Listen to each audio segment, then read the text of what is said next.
If you're running a busy column, who's running the company?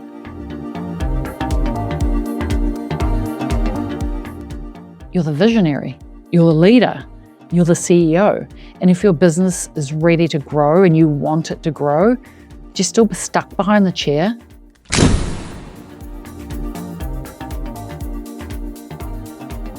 Hey friend, Larissa here, and today I want to talk to you about something that I've been hearing a lot recently in my DMs, on calls inside of Salon Mastery. And honestly, I remember like yesterday, this coming up for me so many times, for me as a business owner, as a salon owner, that moment when you ask yourself, am I done being behind the chair? Or worse, I love doing here, but I think I'm done doing here. I think I'm confused. So this sounds familiar to you. Do you know that tug of war between loving what you do, but feeling like you're constantly stretched, like you're the only one that's holding everything together? Like that feeling, it's real. So if you found yourself wondering, am I meant to keep doing this, or is it time to fully step into my role as a salon CEO? Well, this episode is specifically for you. So I want to talk about the breaking point and how to make the shift before burnout comes, before burnout becomes part of your business plan. We don't want that. Here's the truth that most people won't tell you. Stepping away from the chair isn't just a business decision. It's an emotional one. And when I started stepping back from doing clients full-time, I did it one day at a time. And honestly, every day that I stopped and I dropped from behind the chair was a bit like ripping off the layer of my identity. Like I loved my clients, I loved the craft, I loved the relationships, I loved my team knowing that I could do just as well as they could do. And I was always booked. And I liked that. I liked the vibe and the energy that comes with being fully booked. And it felt like being behind the chair was my superpower. But what I didn't see at the time in those early days is that the chair had quietly become my cage. And because as the business grew, so is the need for a leader, right? As the business changes, your role has to change. And guess what? No one else could fill that particular role except for me. I was too busy doing balayages and highlights and global colors and precision haircuts, which I loved, but I was too busy to see where I needed or what I needed to do. And I see this all the time now, of course, working with salon owners, incredible salon owners, like wildly capable, wildly ambitious, but stuck behind the chair. And do you know what's holding them there? Afraid. They're afraid to let go. Just being fearful. And they no longer stay. The longer that they stay, the more the business starts to stall, or worse, really starts to suffer, and particularly financially. So if you're running a busy column, who's running the company? So I want to get real just for a minute. Like, how do you know it's time? So I want to share with you today the 4 keys, the 4 signs to know that you are ready or even overdue to get out from behind the chair and start running your company. So, number 1, the business depends on you to survive. So if the business depends on you to survive, it really is the first sign that you're ready to get out from behind the chair. So if you're opening your books just to make ends meet, like someone said to me the other day, yeah, I'm going back on the floor 5 days a week because my team aren't busy. I was like, what? Hang on a minute. So you're taking the future away from your team and you're going to steal their clients. So if you're jumping back in because someone quits or is on maternity leave or they're just not busy, well, this is your first red flag, that you're in survival mode and you're just throwing shit at the wall to see what sticks and just doing anything to make ends meet, right? You've lost trust that your team can perform. You've lost trust in yourself that you can guide them to perform. And you've convinced yourself that you're the only one that can make the money. But I'm telling you, it's not true. So if the business only works when you do, then it's not a business, it's a job. You've bought a fragile job at that. And that if you're not there or you're on holiday or you're sick one day, like everything crumbles. All right. Number 2, you start to feel resentful or exhausted or both all at once. And you can love doing hair, but you can still feel done. Like those 2 emotions can coexist.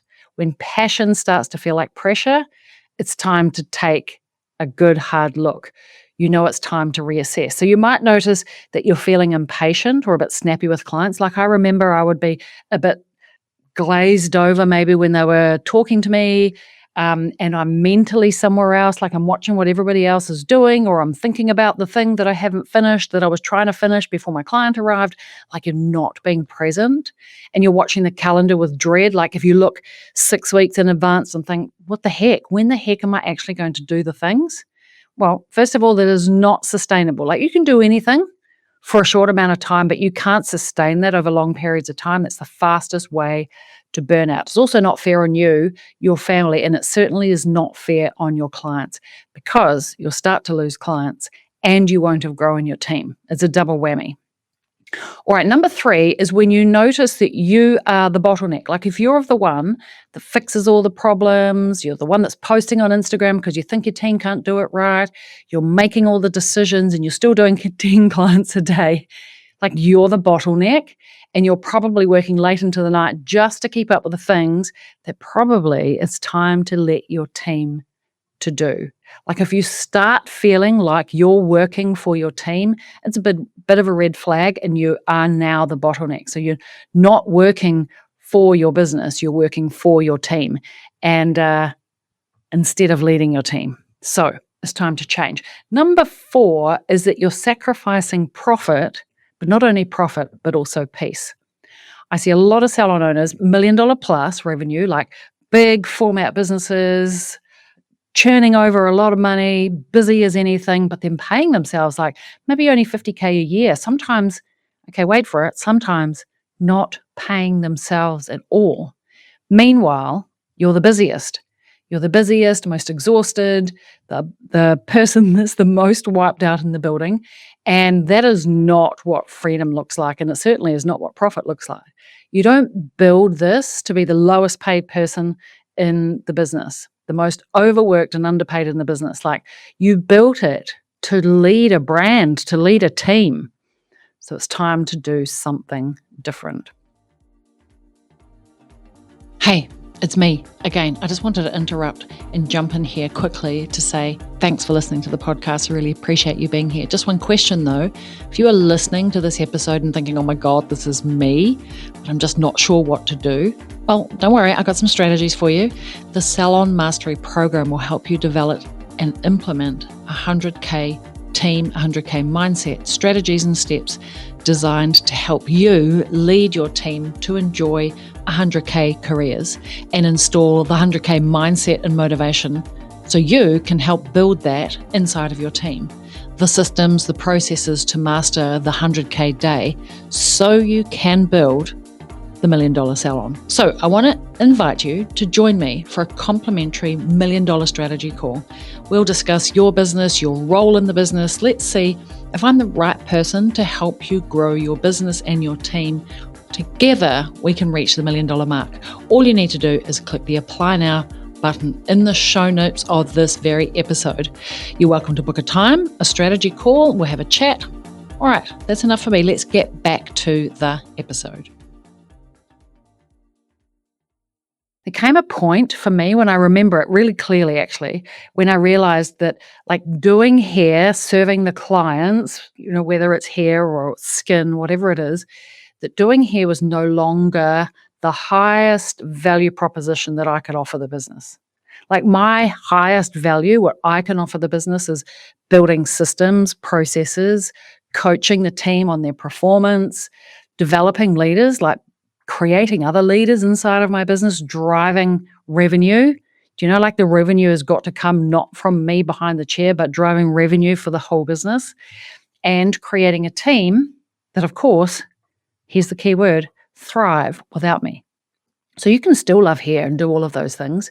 You can still do hair if you choose to, or skin, or serve clients, but it has to be a choice, I think, not a clutch. Like it has to be a choice that the things are in place and I choose to do clients because I love my clients, or I choose to do my clients because I've had a relationship with them over periods of time. Because if you're carrying all the weight on your shoulders, then actually you are the roadblock to your own success. And that's the tough truth, right? but it's also most powerful. It's the most powerful shift that you can ever make inside of your business. So if you're listening and you're thinking, yep, that's me, well, let's talk strategy because, it's quite normal to experience this or hit this road. And I think growth is a little bit like a staircase. You go up, you get some growth, something breaks because growth breaks things. We love growth, but growth breaks things. And so we tend to flatline, just like a staircase. We flatline while we've got to reorganize, recalibrate, resystemize, rewrite our job description. And then lo and behold, we get growth. We go up the step again. And then everything breaks. And so we flatline, we have to readjust. And that is our role as the salon CEO. And if you're doing the same thing as you did last year and the year before and 5 years before that, you're not in growth mode. You're flatlining and it's time to take a step up. And so if you think, yep, that's me, well, I invite you, let's talk strategy.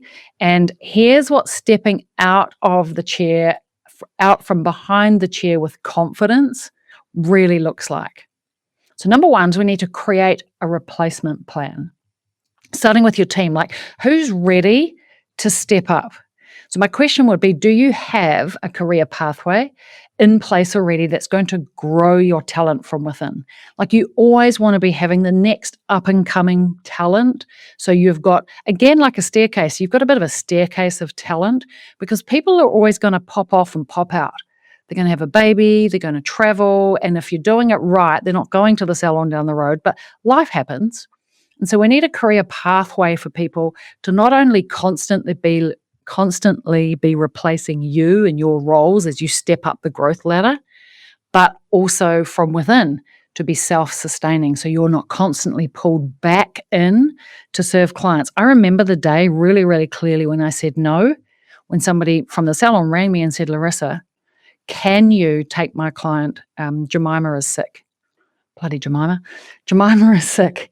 And I said, no, I actually can't, because if I don't do these things, the business will never step forward and the business won't progress and I will be stuck here forever. And I said, no, I can't do the client for Jemima today. I know she's sick. Can you reschedule her for another day? And lo and behold, we rescheduled the client. She saw Jemima the following day and everything was fine. I didn't need to step behind the chair and step back into that role. So we need a replacement plan. We need a strategy plan so you can see the future, but you need a replacement plan. So a career pathway for your team. And are you recruiting before you're desperate? Before somebody leaves? Because it actually takes about 3 months to find a new recruit. By the time that you realize somebody is leaving, by the time you advertise, you're not going to get an applicant on week one. And you interview and then they give notice and all of those things. It's typically about 3 months. It takes time to find people, let alone the right people. So you can always afford income generating people on your team. So I want you to just note that, because owners often say to me, I don't know, I can't afford another stylist. And I'm like, hang on a minute, how can you afford not to have another stylist? Unless you don't know how to generate new clients to come into your business, you can always afford an income generating role inside of your business. And so here's the big one.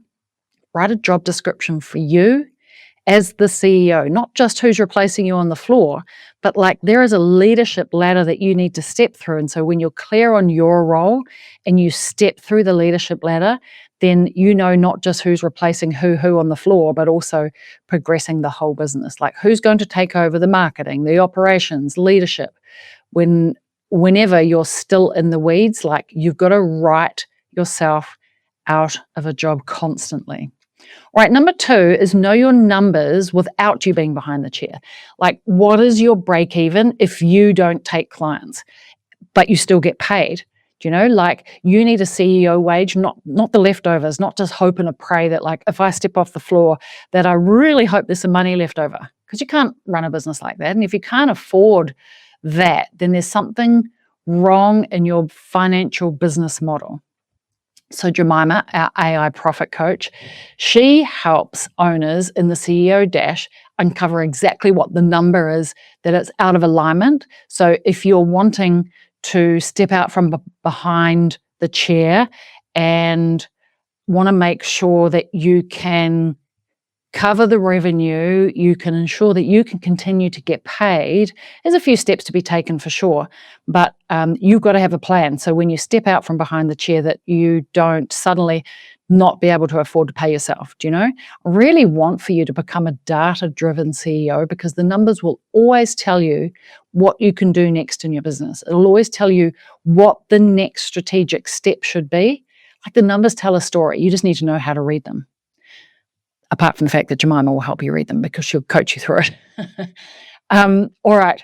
Number 3 is train and elevate your team. So number 1, we've got to put weekly targets in place. People can never reach a goal that they don't have. Makes sense, right? So are you tracking key performance indicators? What are the key performance that indicate growth or lack of growth? And so you know exactly what levers to pull, because those KPIs, key performance indicators, those sales targets and those targets that they have will tell them exactly how to perform, how to keep the client happy, but also keep them on a career pathway. Like, when do they get the next pay rise? When do they get the next reward? Like, we've got to be carrot-based, not stick-based. And then your job is just to coach them to get the pay rise. Like, I really loved it when I suddenly clued on to, like, I used to feel the pressure all the time that people would say, "Hey, Larissa, can we talk?" They'd always bloody well ask me on a Friday, and I had to wait the whole weekend to talk to them on Monday or Tuesday, and I would fret the whole weekend because I would stress that they were going to say, "You need to pay me more, or I'm going to leave." I mean, it was irrational thoughts at the time. You live and learn, though. So I would stress about that, and then I would go into one-on-one performance meetings, and I'd be stressing that I had to, get the stick basically to make them do the work. And I realized that actually, if I took a carrot approach, that I could actually say to them, "Hey, Jemima," not Jemima, AO coach, but Jemima, who worked for me. "Hey, Jemima, let's go and have a meeting. I really love to meet you and help you get your next pay rise." Like, that just changed everything. It changed the whole relationship, stepping into a meeting when we were stepping towards something, because no one's born with a growth manual. Your team do not know how to grow unless you show them. That's your job now. Help them grow. And yes, you can also start thinking about leadership support, not just covering you on the floor. So when do you need a manager, a 2IC? Even if you think it's too early, trust me, it's probably not. You probably want to start thinking about that a little bit earlier than maybe you're thinking about. All right, last one, number 4 is the marketing engine. Like, your Instagram doesn't need your faces or your foils. It needs transformational stories, culture, team wins, client success. People want to belong or follow a brand. It's not just about you. It can't be about you anymore. And I know when you started your business and you started on the floor and you built a clientele, like, it's all about you. And there's some identity in that, and having a following and knowing that you're good at that. But if you really want to scale a business and you want to reach the $1 million mark, then you've got to build a brand, not just a cluster of individual humans. Because it isn't about the individual anymore. It's about a brand that is worth following. People want to belong to something, and you're trying to build an empire here, right? All right. So here's the bottom line, really, is that you don't have to stop loving here, but you do have to stop being the one who carries it all, who carries all of the load. Like, you're no longer just a stylist. You're no longer a stylist singular. You're the visionary. You're the leader. You're the CEO. And if your business is ready to grow and you want it to grow, but you're still stuck behind the chair, maybe it's time to make a bit of a move. But you're not alone, you're not alone, like, not having a business structure, but with structure, with support, and definitely with strategy, you can get to where you need to go. Sometimes all that's missing is just knowing the next step to take. And that's exactly what we help salon owners do inside of our Salon Mastery program. So if you're ready to step up into your role as a salon CEO, build a high-performing team, increase profitability, definitely we want that. Finally, that you actually have some time to breathe, then this episode hopefully hit home for you. And so if you want some help, all you need to do is DM the word CEO. I'll know exactly what you mean, and let's talk about what it could look like for you to step out from behind the chair and into a whole new level of leadership. Because you didn't build this dream just to burn out in it. You built this to own it. So I hope there's been something for you in this episode, and I look forward to connecting with you, whether it's a strategy call or same time, same place on the podcast. Ciao for now.